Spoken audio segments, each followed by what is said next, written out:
Hello again. Let's talk about my favorite grower champagne producers.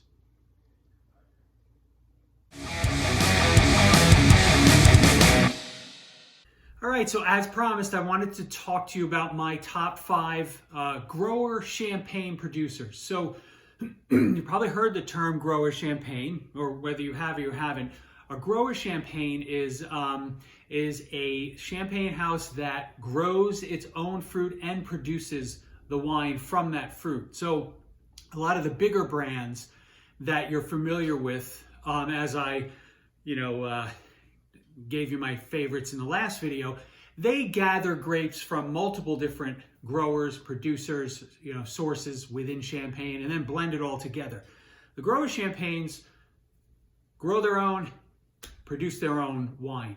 It's been a thing that's gained a lot of momentum over the last, let's say 5 to 15 years, where some growers kind of said, all right, you know what?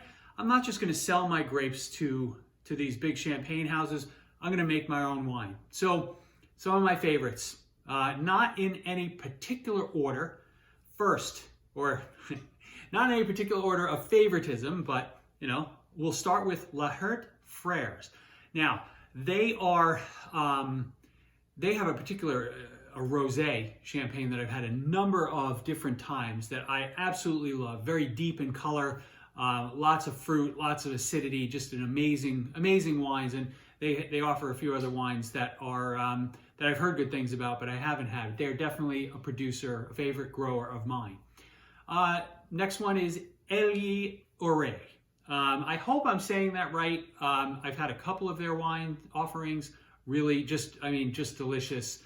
And for the most part, I probably should talk about price. And for the most part, when I'm looking for things to buy, I'm generally not going. I'm trying to stay $75 and under. So for the most part, these wines are well below that limit.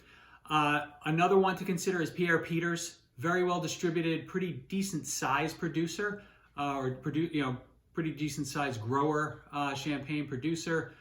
Just delicious wines. Number 4, Marie Courtin. Now, she will release. She releases different instead of the different wines, just kind of calling them Brut Rosé or whatever. She brands them different names like Resonance, Efflorescence, Indulgence. My favorite is the Efflorescence. I've had multiple versions of that, or vintages. I've had that bottle multiple times. Really enjoy it. And last but not least is Ulysses Collin, another great grower producer.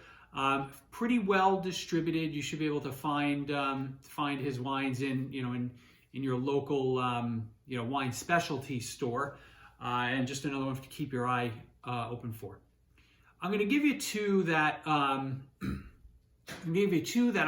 read and heard lots of good things about that I haven't had, that they are on my list, and then I want to give you some vintages to focus on if you can locate wines from those vintages. So Pierre Gimonet starts with a G, and Agripar, and I think I usually see it as Agripar and Fils, so Agripar and daughter. Or no, Agripar and son.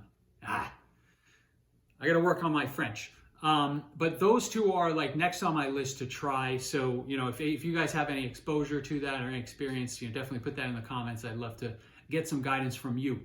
And now, last but not least, vintage, right? So of the more recent vintages, 2012, 2015, 2016, and 2019 are ideal to focus on, whether it's grower champagnes or just vintage champagnes from the bigger houses too, but worth adding that into sort of your criteria as you're getting exposure to the grower champagnes and the vintage champagne market. So I hope this was valuable to you.